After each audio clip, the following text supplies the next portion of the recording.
Sospesa la dottoressa indagata per non aver soccorso Eleonora Chinello. Intanto è stata fissata la data dei funerali della 14enne padovana investita e uccisa da un'auto mentre stava andando a scuola a Dolo. La dottoressa era dipendente di una cooperativa che collaborava con l'ospedale di Piove di Sacco. La CGIL all'attacco. Da 1 anno e mezzo chiediamo a Regione e ULSS una commissione di vigilanza sulle competenze del personale.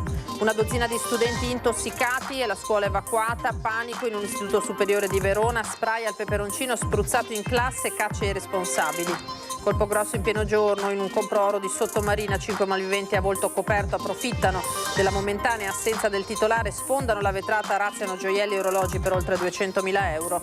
Intervengono per una perdita d'acqua in casa e scoprono una cinquantenne in gravissime condizioni. L'intervento dei vigili del fuoco ad Agordo, la donna si era ustionata preparando la cena. Oltre 2.000 animali di 60 razze diverse, aperta a Verona la 126esima edizione di Fiera Cavalli, inaugurata dal ministro Lollobrigida.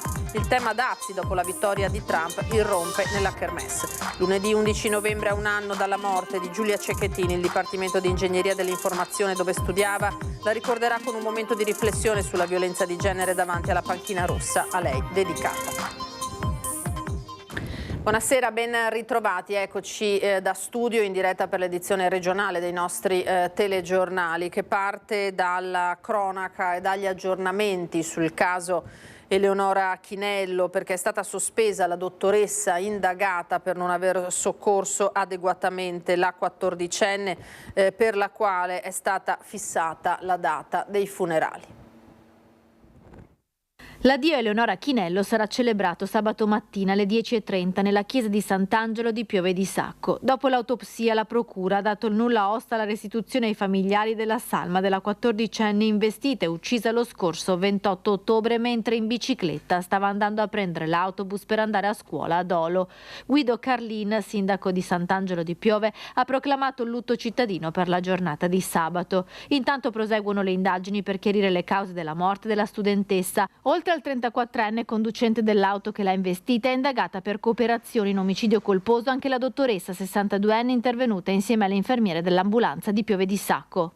La dottoressa non sarebbe nemmeno scesa dall'ambulanza, limitandosi a dire fate voi. Le infermiere hanno così fatto rapporto ai vertici dell'USL 6.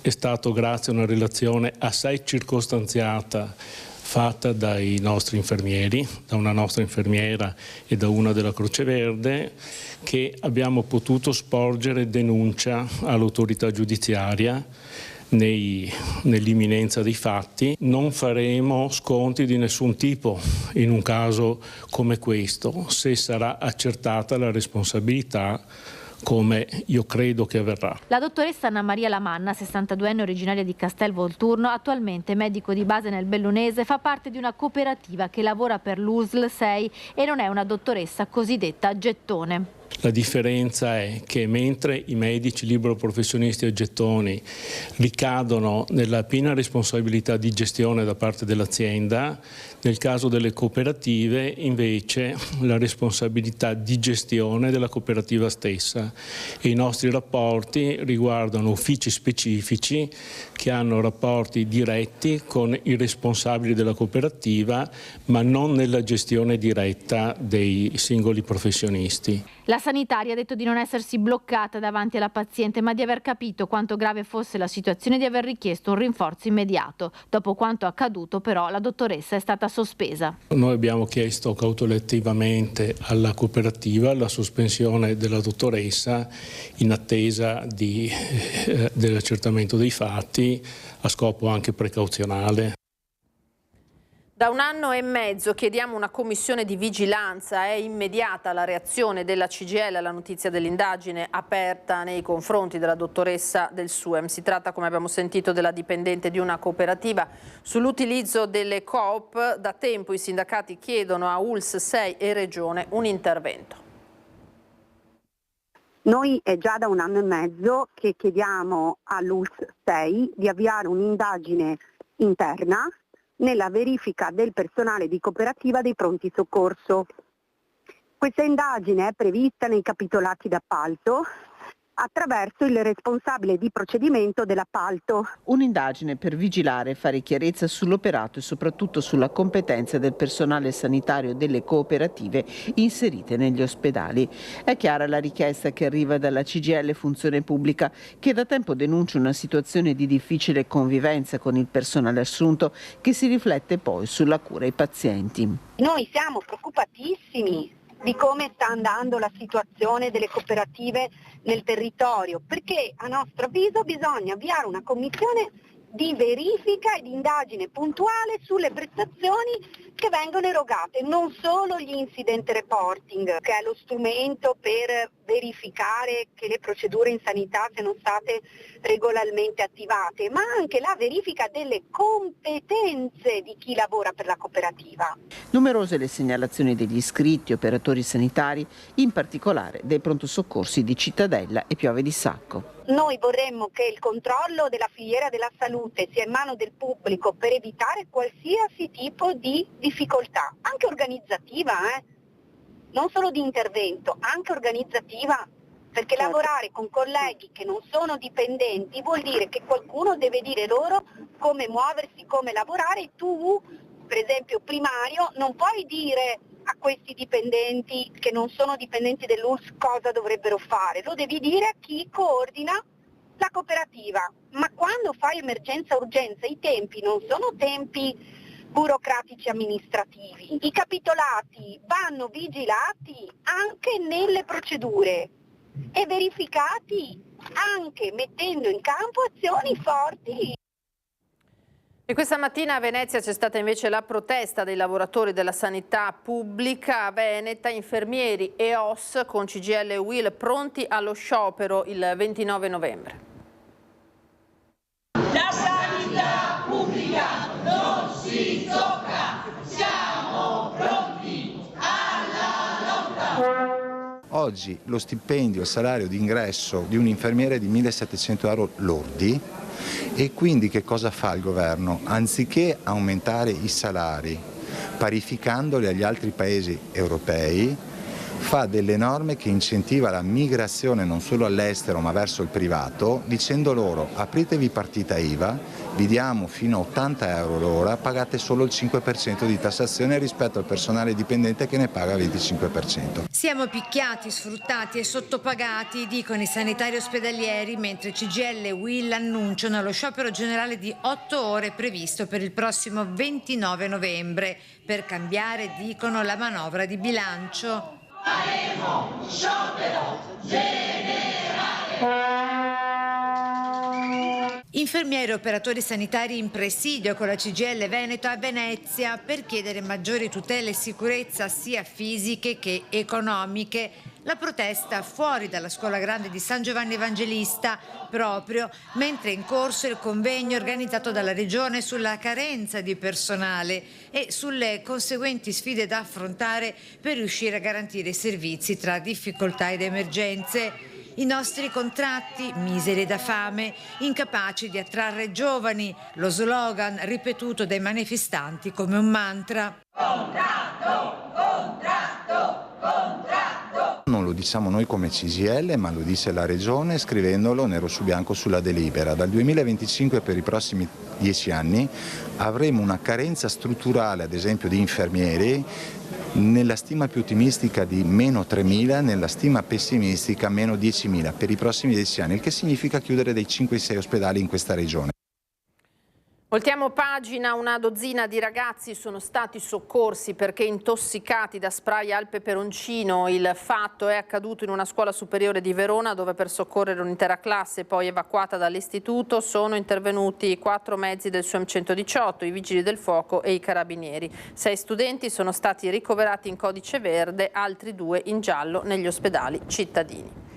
Ed è stato diagnosticato proprio dall'azienda ospedaliera di Verona un caso di malaria autoctona in una persona senza storia di viaggi recenti in paesi in cui la malattia è endemica. Ne dà comunicazione la direzione prevenzione della regione Veneto, che non appena ricevuta comunicazione ha attivato tempestivamente le misure di sorveglianza previste, vale a dire appunto misure di sorveglianza rivolte agli altri soggetti nei luoghi di possibile esposizione e così via.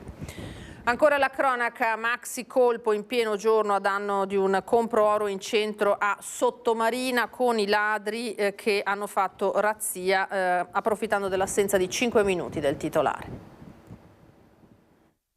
Tempo che sono arrivato a casa, ho preso il cane, sono sceso giù, sono tornato indietro. A parlare il titolare di un negozio compro oro in centro a Sottomarina che 2 giorni fa in pieno giorno ha subito un maxi furto.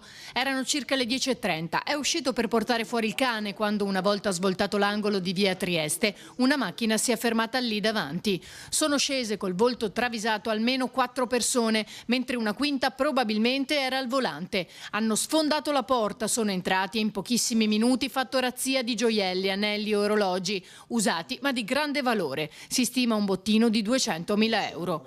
Mentre rientrava, il titolare si è insospettito perché una persona l'ha fermato facendogli strane domande. Mi ha fermato un uomo qui, all'angolo, chiedendomi se era il compro oro, se comprava argento. Io ho detto che no, sicuramente per farmi perdere tempo comunque. Sul posto sono giunti i carabinieri chiamati dallo stesso titolare che stanno indagando per provare a risalire all'identità dei ladri, probabilmente dei professionisti, anche grazie alle immagini delle telecamere di videosorveglianza, sia quelle lungo il viale che quelle a circuito chiuso del negozio, da cui si vede anche l'auto, sembra di colore grigio, fare 2 giri prima di fermarsi. L'amarezza è tanta. 2 anni di sacrifici, 2 anni di sacrifici. Rubato. Lei ha aperto da poco? Da 2 anni, da 2 anni. Mi hanno portato via tutto, più 20 anni di sacrifici di lavoro, perché avevamo investito tutto qui e mia moglie. Lascia poi perplessi il fatto che nessuno abbia segnalato nulla, commenta il sindaco Armelau, che si appella ai cittadini. Mi lascia veramente allarmato sto discorso qua, perché non è normale, perché qui vicinissimi al lungomare, tanta gente che passeggia, è quasi impossibile non rendersi conto di fare un danno del genere. C'è un rumore, sicuramente c'è stato un forte rumore. Poi io chiedo sempre la collaborazione di tutti i cittadini. Non devono aver paura di collaborare con le forze dell'ordine, cioè dobbiamo sentirsi tutti devono essere responsabili di quello che accade nella propria città. È in gravi condizioni, trasportata al centro Grandi Ustionati di Verona, la donna soccorsa dai vigili del fuoco ad Agordo, intervenuti per una perdita d'acqua dal soffitto. I pompieri hanno scoperto la cinquantenne in gravissime condizioni nell'appartamento al piano superiore rispetto a quello dal quale erano stati chiamati. L'incidente era avvenuto qualche ora prima, mentre la donna, che abita da sola, si preparava la cena e le fiamme avevano fuso il tubo della lavatrice causando una perdita d'acqua. Viste le gravissime condizioni, è stata trasportata in ambulanza nel nosocomio Scaligero. Operazione dei carabinieri invece nella zona industriale di Camisano Vicentino, dove hanno scoperto una vera e propria serra nella quale si coltivava droga. Quando i carabinieri sono entrati nel capannone della zona industriale di Camisano Vicentino, si sono trovati davanti agli occhi una vera e propria piantagione. Impianti di irrigazione all'avanguardia, luci di tutti i tipi, tecnologia di ultima generazione, una coltivazione di marijuana, insomma, che non lasciava nulla al caso. E tutto all'interno di un insospettabile capannone nella zona industriale di Camisano Vicentino. A lanciare l'allarme e allertare i carabinieri di Camisano e quelli di Torri di Quartesolo è stato il curatore fallimentare incaricato dal Tribunale di Vicenza, che era sul posto per eseguire delle verifiche legate alla liquidazione dell'azienda che aveva affittato l'edificio. E a seguito proprio dell'intervento che siamo stati chiamati dal curatore fallimentare, abbiamo scoperto questa sorta di coltivazione di marijuana indoor. Entrando nell'area industriale, i militari si sono trovati di fronte a una vera e propria serra indoor con piante disposte su larga scala. Al termine dell'ispezione, alla quale ha partecipato anche l'unità cinofila dei carabinieri di Torreglia, in provincia di Padova, sono stati sequestrati circa 5 kg di marijuana, 306 grammi di cocaina e una somma di 700 euro in contanti trovati sul posto. Ma soprattutto è balzato subito all'attenzione come sono stati costruiti questa sorta di serra di circa 400 metri con impianti idrici e impianti elettrici e di areazione dell'ultima generazione. Le indagini sono ancora tuttora in corso, coordinate dalla Procura della Repubblica di Vicenza e svolte dalla Compagnia Carabinieri di Vicenza. L'intera area è stata posta sotto sequestro e sono in corso ora indagini per risalire a chi ha installato e gestito la piantagione. Settore della pesca in ginocchio, domani mattina la manifestazione dei pescatori per chiedere sostegni concreti. Noi vogliamo predisporre un fondo per dare quantomeno un segnale di aiuto ai nostri produttori, visto e considerato che sono 3.700 imprese, e 356 imbarcazioni e oltre 8.800 occupati. Un fondo per aiutare il comparto della pesca allo stremo dopo una stagione di perdite anche del 100% di vongole. La proposta del presidente della Regione Veneto arriva alla vigilia della manifestazione indetta dalle associazioni di categoria che da Venezia e Chioggia partiranno alla volta delle Zattere, dove rimarranno ormeggiate 40 barche in attesa che una delegazione incontri l'ammiraglio della direzione marittima di Venezia, la prefettura, alcuni esponenti della giunta regionale e del Consiglio. Questo per chiedere soluzioni concrete per un settore in ginocchio a causa dell'innalzamento delle temperature, del granchio blu e della mucillaggine. Ma questa è una vera piaga, anche perché voglio ricordare che a questo si va ad aggiungere poi quello che è stata l'alluvione, le diverse bombe d'acqua e le diverse piene dei fiumi che hanno portato un sacco di detriti e limo sul litorale, quindi coprendo anche per mezzo metro le semine delle vongole, quindi ci mancheranno anche le vongole e i mitili. Un tema che si sta discutendo anche a Roma. Per il senatore Dem Andrea Martella le misure messe in atto finora non sono sufficienti. Ci vorrebbe un po' di programmazione, ci vorrebbe una politica e anche invece il Ministero dell'Agricoltura, il Ministero dell'Agricoltura mi pare che proceda tra qualche battuta, qualche gaff, ma con pochi interventi reali. Noi nella legge di bilancio che è in discussione in questo periodo, proprio in questi giorni, alla Camera proporremo una serie di emendamenti che possano favorire e aiutare tutto il comparto della pesca. Ora a Verona per Fiera Cavalli, aperta la 126esima edizione, irrompe il tema dazi dopo la vittoria di Trump nella Kermesse.